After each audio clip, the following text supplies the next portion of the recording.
Welcome to the Benaiah show, where we speak with leaders building smarter, more profitable business. Guest is Marcia Riner, profit strategy and CEO of Infinite Profit, who help business owner increase revenue through operation and build company that are ready to scale or even sell. It's really a pleasure having you on the show, Marcia.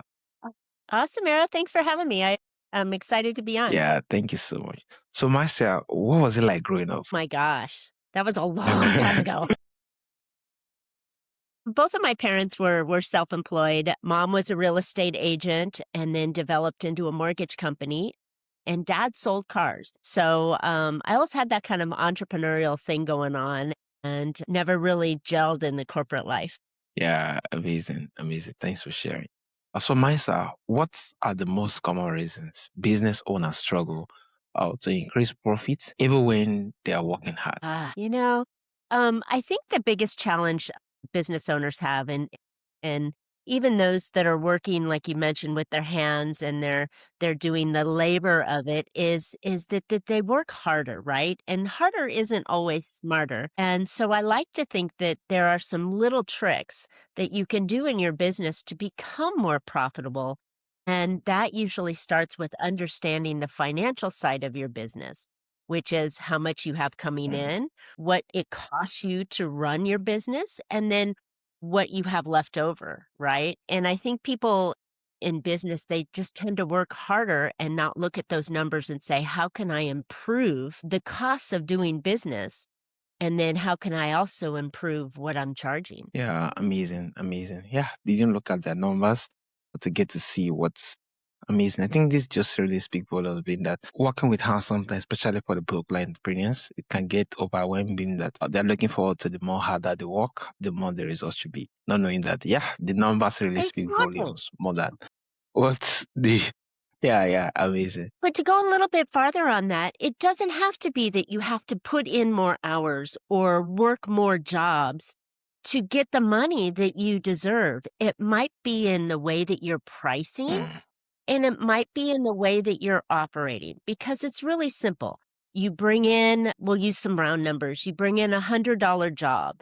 And if it costs you with your labor and your team $50 to produce the results that you are for that client, your thought would be that I'm making $50, right? Well, that's not always true. And if we could work on tweaking the expenses and maybe even lifting up the price a little bit, then they don't have to do another job just to be more profitable. They can make that original job profitable, if that makes sense. Yeah, it does. Yeah, I think this really speaks volumes other than diving into other business. That same business can make them profitable if only they could actually just step back and actually more like get to improve their prices and look deeper how they could actually do it differently. So what are the biggest profit leak you typically see in service-based business? The biggest profit leak in service-based businesses is oftentimes the actual effort it takes to deliver, right? Service, I'm not delivering a widget to you. I'm delivering my intellectual property. And if I can get that into a way that it is done less expensively, then there are ways to improve the profit, right? Can I add more value, right? So I can increase my price? And again, it's kind of the same story we've been talking about. Or can I look at ways to automate the way I'm delivering my product? So then that means I don't necessarily have to pay somebody else, or I can cut my costs down. So automation is really an important way when we're delivering intellectual property to not have to be done by me. Just think of sending an email, right? That takes time. Your time is worth money. But if you can automate that email because it's a repetitive email to just go out automatically, your focus can be generated on delivering more services or helping other customers. Exactly. So it's freeing up your time because you're not doing manual tasks that necessarily would take up your cost, right? And I think when we look at the business owner, one of the biggest challenges is they think that they're trading time for money. Well, think about what your time is worth. And if you look at your task as the founder or the owner and you say, well, what is it that only I can do? and if only I can do that, then that's a premium service. But if there's something that I could hand off to either AI or a junior or somebody on an hourly scale that's less expensive than me, then that can actually reduce my costs. See, so it's just, even though it's a service and not a widget or a product, you can still look at the way that you're delivering and who's doing the work to cut costs. Wow, this is really amazing. Being that you just shift the attention from doing much hard work now, but yeah, definitely more like doing the things you only can do, and actually more like automating those boring ones that doesn't need your presence being there. And yeah, it's really amazing, especially for service based, being that what you are trading is intellectual property, and the fact that you have to be there is something that has to be engaged on. So taking out those that doesn't have to need that particular aspect is really key towards enhancing the productivity. Yeah, amazing. Even if you're delivering, say you're an automotive company or a lawn care company or something that, manual tasks that, we all do and hire, if that's your company line, does it need to be you that is underneath the car changing the oil, or can it be somebody else, right? And it's thinking as a bigger business, as a bigger business or more sophisticated business that can get you to fine tune what you're doing and how you're doing it, so that the bottom line, you make more money without having to work harder doing it. Yeah, amazing, amazing. You don't have to kind of show up. You can just actually more like, yeah, think as a company and train those who are working with you, and you can easily just deploy them without necessarily you getting to show. Yeah, thank you so much for that. So you talk about simplifying operation for better profits. Where should most business start with that process? It's the repetitive tasks, I think, is the easiest first step. Looking at those tasks that are done frequently and, who's doing them, how often are they doing something that could be automated, right? Like the emails we mentioned, or like it's a process of, okay, every time a customer comes in, we do this step, right? Well, what if we can smooth that out and make it easier, or make it automated, or make it so somebody lower down the chain can do it, right? Those are the best ways of looking at improving the profitability on those and those levers. Another place that we can go in and make those little changes is often in the way we deliver, right? Here in the States, we live on Amazon. Amazon is delivered, right? We order it on the Yeah. computer. We want it in 2 hours, delivered on our doorstep for a discount. So if we look at the way that we're delivering our services and our offerings to our customer, if we can learn how to deliver faster, less expensive, easier, right? Maybe in the way that they like, then we could charge a little bit more sometimes than our competitor, because we're giving a better client experience, and the buyer likes to buy that way. So it's easier to have it delivered than it is to go out and pick it up. Yeah. So it may not work in every business model, but if you think that way, what can I do to improve how I'm delivering my business? Then I have separation from the competition, number one. Number two, I can charge a little bit more, right? Because now I'm a premium. Or three, I can do it and deliver it for less. So my operating costs go down, and therefore, for every $100 I bring in, maybe I get $10 more in my pocket. Yeah, amazing. And I think this is really key, especially when you just make reference of, yeah, you're thinking about the delivering process so that you could know what can you do different that could actually separate you from other vendors who does similar job. And that very way, when you actually being able to present something different, comfortable, faster, that very way you could actually get kind of increase your pricing and without necessarily doing anything different, but just increase how it's faster, it's how they actually more like perceive it delivering, and a whole lot of things get to change. Yeah, that's really big. Well, when you look at operations, there's so many different lanes of operation. That's just one. And if you put that same kind of mindset into how I created, how I deliver, how I service, how I charge, how I have my customers, I mean, there's so many different places that we can improve with just those little things. Yeah, amazing, amazing. So how important is pricing strategy in the overall business growth, and where do people usually get it wrong? Well, it's in many businesses, it's the race to the bottom, right? But he's cutting costs. Oh, well, I'm giving you a coupon. I'm giving you a discount. Oh, I'm trying to be cheaper than my Yeah. competition. And I think when we're looking at that kind of pricing strategy, you're going to hit a floor somewhere, right? Because it costs you $50 to make your product. And if you're charging 60 for it, it's not really working, right? And I know we're dealing with really basic numbers, but I think they're round and they're easy to think on that way. But when we're looking at pricing, right? There's if you're only going down, you're going to end up at zero somewhere. And somewhere you're going to be paying somebody to do service for them, which is terrible. So looking at that cost factor and really narrowing that down is the first thing. But the second thing in the pricing strategy that I think really is important is looking at the way that you can increase prices, Mhm. right? And if you can increase prices, then you're adding more value, you're adding something that the customer wants or needs, right? Maybe that extra stuff that doesn't cost you a lot, but is perceived by high value by the customer. Those are two really good. And the third place that you can really look at is not discounting. Mm.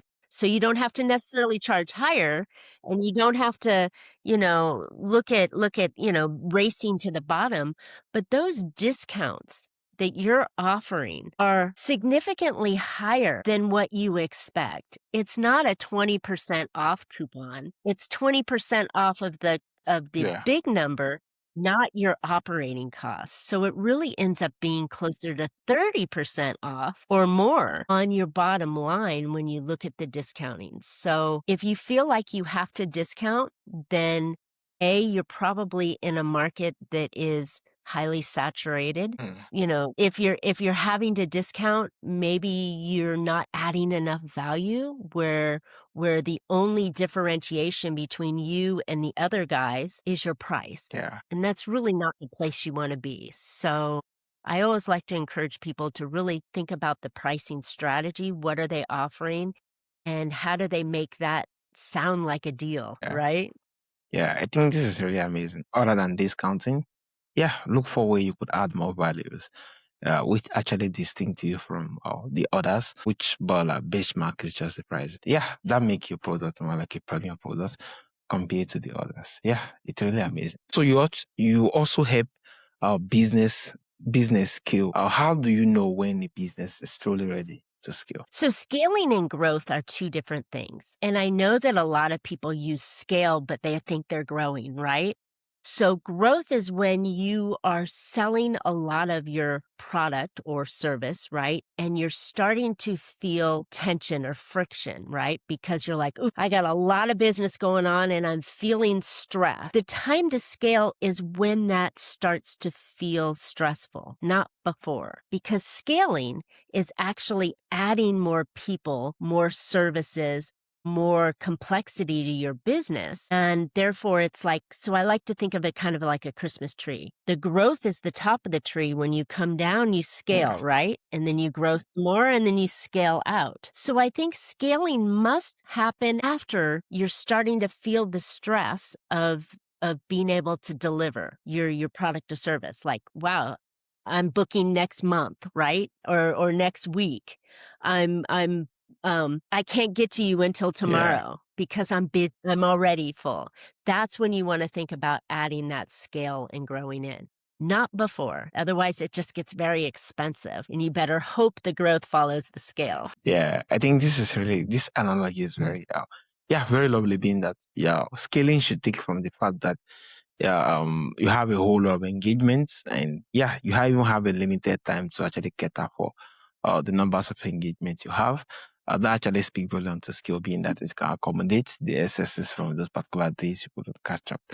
Compared to you are not even sufficient, you don't even have sufficient customer yet. Scaling shouldn't be the case here, but rather growth. Yeah, it's a Growth. very And growth focus is exactly. Growth is how do you get more customers? How do you get more business coming in the door? And that's usually done with marketing, with better sales opportunities, with better pricing strategies, with better visibility. I mean, there's so many things that can drive the growth. Scaling is just the function of it, yeah. is what you do after it to continue to grow. Yeah, amazing, amazing. So many entrepreneurs think growth means more complexity. How do you help them grow without adding overwhelm? Yeah, that's a great question. So again, I had a guest, I do a podcast as well, and I had a guest on recently that brought this to my attention. And so it was super valuable. But oftentimes we add too much too fast, right? We're trying to grow maybe in product lines rather it works. If you focus on what works and you double down on that, that's a better path to grow on rather than going, well, we cut lawns, right? And we trim shrubs and we fertilize, right? And while we're at it, we're doing pool maintenance, right? You don't have to add more stuff to it. Really dial in on the growth and be the market leader in the one thing that you do or the one specialty that you have rather than trying to add that complexity into your business because business is hard enough as it is, right? Why add more stuff on your plate when you don't have to? You can grow better. And maybe what you do to grow the next phase when you have delivered your product in market number 1, maybe you deliver that same product in market 2, but you don't necessarily create market 1's product and then market 1's second product and third product and fourth product because that's where the complexity comes in.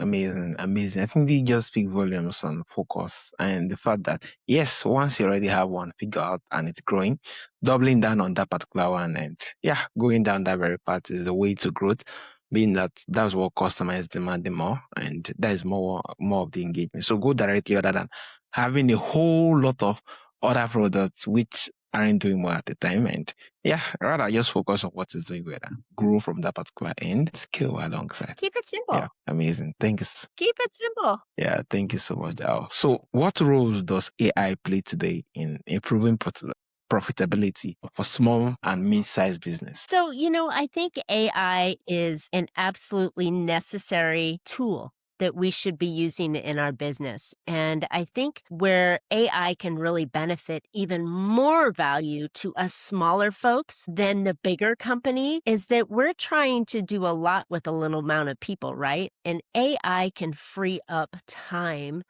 and by doing things for us, right? So I think it's really important that we want to look at maybe having them personalize the things that we're doing, right? So instead of writing an email at scale, we can write an email that's personalized to the person we're talking to, but it still doesn't take me to do it. My AI can do that for me. So that's where the ease and the creativity of really making the smaller feel, but yet it's done electronically and with the help of AI. And I think that and follow-up. A lot of us are struggling to go out and get new. Just because they don't buy today doesn't mean they're not going to buy, right? We can use it to help us follow up and do that. And then I think when we look at numbers, right, I can list like 500 things AI can do for us that really helps improve us. But when I look at how AI can help us really fine tune what we're doing and make it bigger, better, and stronger, or smaller, tighter, and leaner, right? We can really use AI to do that. And it can scrub our data and help us make decisions. So as an example, when we were just talking about going to market with different products, right? We can take AI and say, go in and tell me which is the most profitable product that I offer. Right? And if we're looking at that in AI and we say, well, it's my thing I do, right? But when you look at the numbers and the expenses and running the operating expenses with the cost of goods sold through that, it may not be your most profitable, even though it's the most favorite, right? But then this little one over here that's taking less effort and energy makes you more Yeah. money. Maybe we should be focusing on that. And that's where the data that AI can help you mine and fix your processes and the way you deliver your company so that you can be more profitable. Those are only two, like I said, of maybe Yeah. 500 different ways that Yes. AI can help us small companies. And I'm a huge fan of AI. I jumped into the deep end a couple of years ago and I use it everywhere. Got double computers running all the time. It's fun. Wow. Amazing. Amazing. I think it's really key being that, yeah, once you have data, just put it on the system. AI can actually more like make it easier for you to make decisions or into those various data you actually have. And yeah, it's really amazing. So lastly, if a business owner is listening today and wants to increase our profit immediately, what is the first step you would advise them to take? You know, we talked a lot about money today, right? And looking at costs and operating costs. So I'll say I'll veer off of that one and go on to a different topic. But I think that if we're trying to increase profitability and we want to do it quickly, right? We want to use AI and have them go back and say, what's one of the systems, the standard operating procedures that we always follow, right, to deliver our service, and have AI come in and review that process and see what we can do to make that a little bit easier,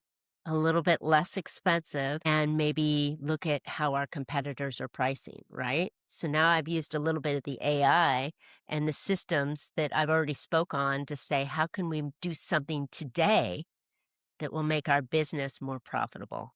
Really easy. And you know what? Don't take a leap off the deep end.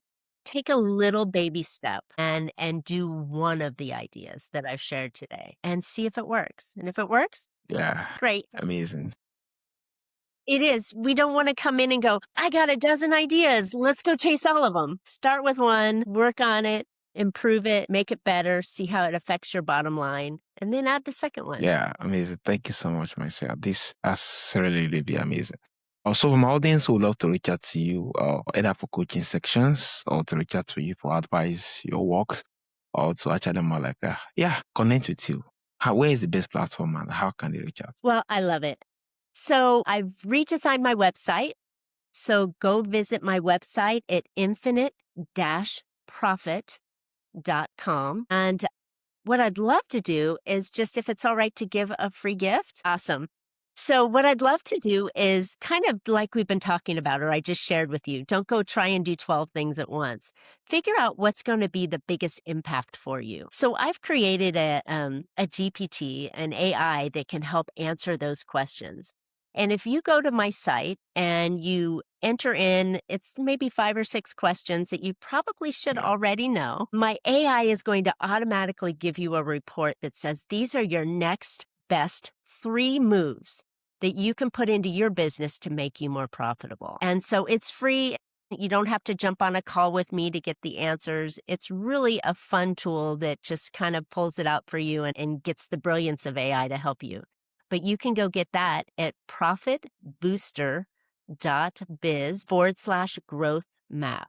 So it is a growth map. It's a free report. Again, no stress, no sales call, no nothing funky, no high pressure. Just go get it, see if those work. And if you'd like some help implementing it, I'm around. Yeah, amazing. Thank you so much, Marcia. And definitely, the link is going to be on the show notes for my audience to actually more like, go all out and actually more like, make use of it. Yeah. It has really been amazing, Marcia. And thank you for sharing such practical insights on building profitable and scalable business. Yeah, once again, it's a pleasure and honor to have you on the show, Marcia. Thank you. Yeah, thank you.